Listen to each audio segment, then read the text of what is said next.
Hello बच्चों, आपका स्वागत है एक बार फिर से। आज के प्रश्न पत्र को हल करेंगे। कक्षा 6वीं का विषय जो गणित है इसको देखेंगे। आपको पता है डिटेल्स कैसा भरना है। सबसे पहले है छात्र छात्रा का नाम और दूसरा है वर्ग और साथ साथ में यहाँ क्रमांक भरना है। इसके बाद विद्यालय का नाम इसमें भरेंगे और प्रखंड का नाम और अपने संकुल का नाम, साथ में जिला का नाम भरेंगे। तो ये आपका डिटेल्स भरने के बाद अब आते हैं डायरेक्ट हम प्रश्न पर। पहला प्रश्न क्या कह रहा है? पहला प्रश्न कह रहा है सभी प्रश्न हल करना अनिवार्य है। आपको प्रश्न को हल करना क्या है? अनिवार्य है। तो पहला प्रश्न देखते हैं कि सही विकल्प चुनकर लिखिए।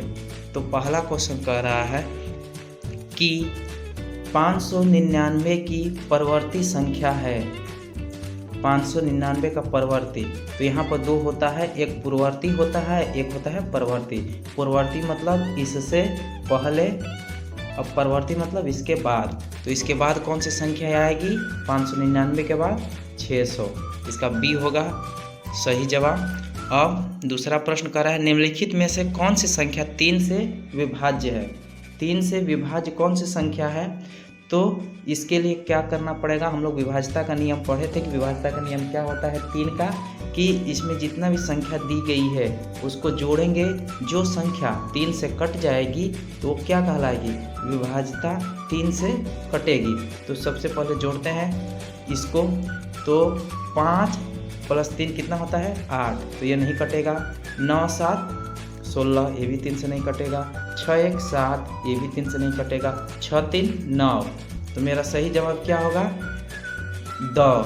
इसका जो सही जवाब होगा द। 63 जो होगा मेरा 3 का विभाज्य होगा। अब आते हैं तीसरा प्रश्न पर। तीसरा प्रश्न पर कह रहा है कि एक समकोण का मान क्या होगा? एक समकोण का मान, आपको पता है जब हम लोग कोण का चैप्टर पढ़ रहे थे एंगल, तो उसमें बताया गया था समकोण, विषमकोण, न्यून कोण, अधिक कोण। तो हमेशा समकोण का मान कितना होता है? 90 होता है। इस बात को ध्यान रखिएगा। अब आते हैं चौथे प्रश्न पर। चौथा प्रश्न क्या कह रहा है? 3/8 + 5/8 का हल है। मतलब इनको हल करना है। तो सबसे पहले हम क्या लेते हैं? एलसीएम लेते हैं। तो अगर नीचे का अंक अलग अलग रहता तो हम क्या करते हैं?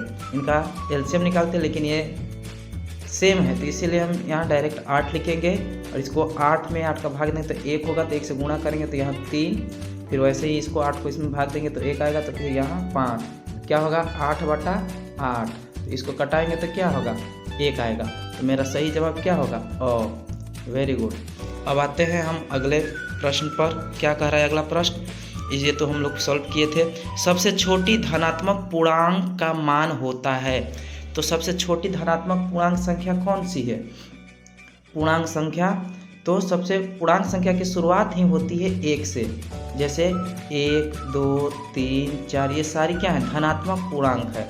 एक आता है इसी में ऋणात्मक पूर्णांक। ऋणात्मक पूर्णांक में आपको आएगा तो क्या होगा? -1, -2, -3, ये ऋणात्मक पूर्णांक हो जाता है। लेकिन यहाँ पर पूछा है धनात्मक पूर्णांक, तो मेरा सही जवाब होगा 1।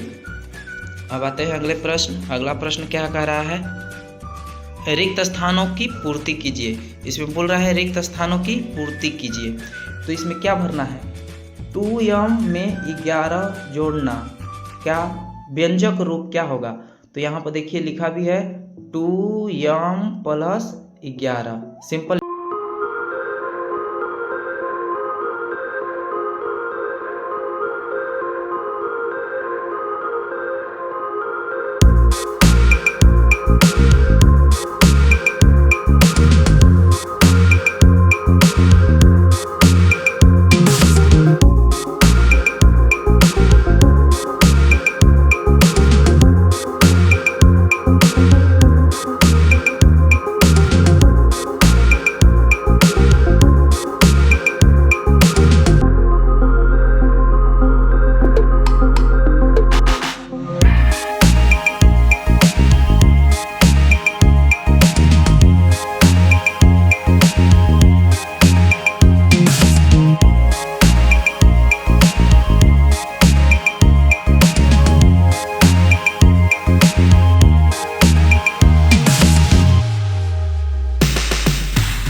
जवाब देना है। और इसी में अब पांचवा प्रश्न कह रहा है, एक वर्ग की भुजा ज्ञात कीजिए जिसकी परिमाप 20 मीटर है। तो ये प्रश्न हम लोग लास्टिंग क्लास में सॉल्व किए थे। क्या था, एक वर्ग की भुजा ज्ञात करना है, परिमाप दे दिया है। तो हमको पता है परिमाप, किसी वर्ग का परिमाप निकालने क्या होता है, 4 गुणे भुजा, भुजा हो जाएगा और बराबर परिमाप हो जाएगा। परिमाप कितना दिया है, 20 दिया है, तो भुजा निकाल देंगे। तो भुजा निकालने के लिए क्या होगा, भुजा निकालने के लिए हमको 20 में 4 का भाग देंगे, तो एक भुजा मेरा कितना का जाएगा, 5 मीटर का।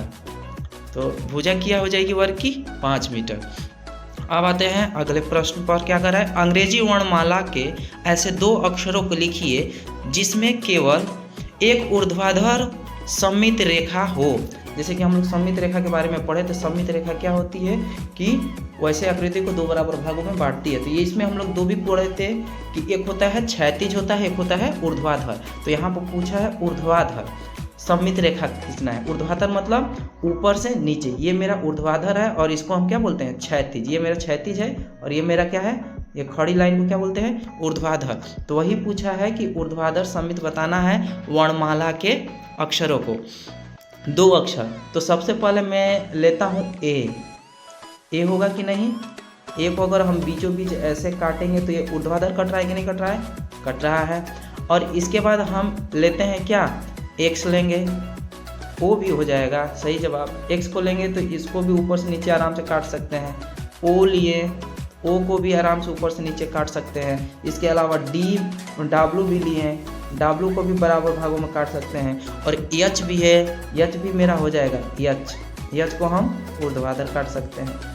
अगर ऊर्ध्वाधर काटने के बाद तो एच हो जाएगा। अगर यही बोले कि क्षैतिज सममित रेखा बनाइए अक्षर वाले, तो क्षैतिज के लिए मेरा क्या होगा, बी होगा।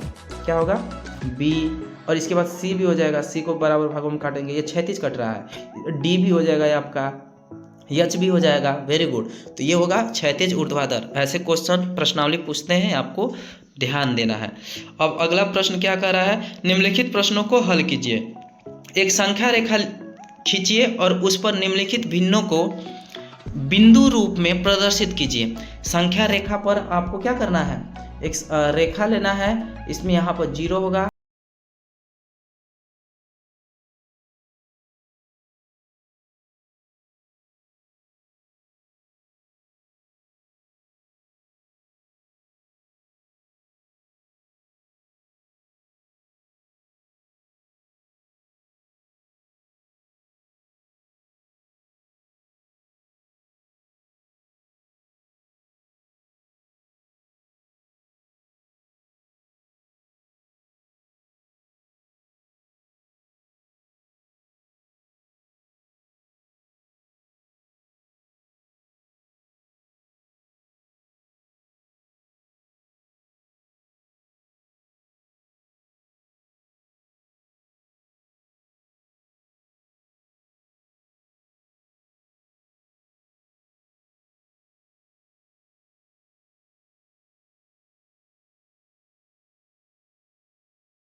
चौड़ाई को x मान लेते हैं। तो इसको अगर इसमें भाग दीजिएगा, क्या कीजिएगा, भाग देते हैं।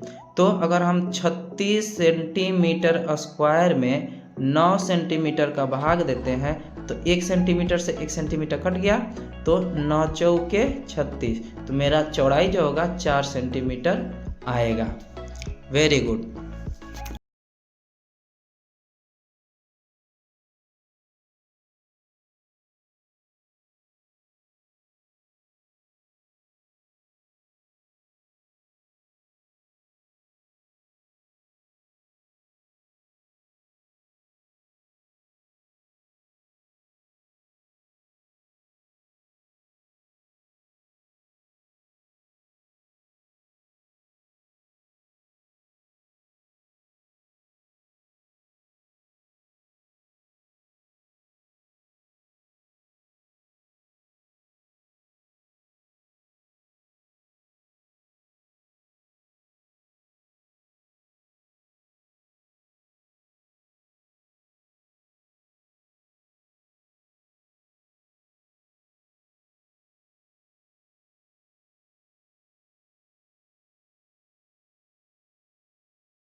गणित की और 32.60 रुपये में विज्ञान की पुस्तक खरीदी। ठीक, तो सोनू द्वारा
7,000 पल ये होगा 7,861, तब ये होगा।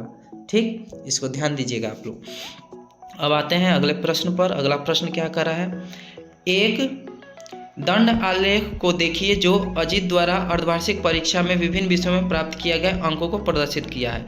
तो जैसे कि इन्होंने हिंदी में मिला है इसको 80, और अंग्रेजी में मिला है 60, गणित में मिला है 70, और विज्ञान में मिला है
तक लिखाएगा कि किस दिन की संख्या लिखाएगा और पुस्तक की संख्या इधर। ठीक है, तो आप बना सकते हैं, आप जानते हो। अब 9वां प्रश्न क्या कर रहा है, 7.6 सेंटीमीटर लंबाई का एक रेखाखंड खींचिए, उसका लंब समद्विभाजक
अथवा वाला भी बनेगा।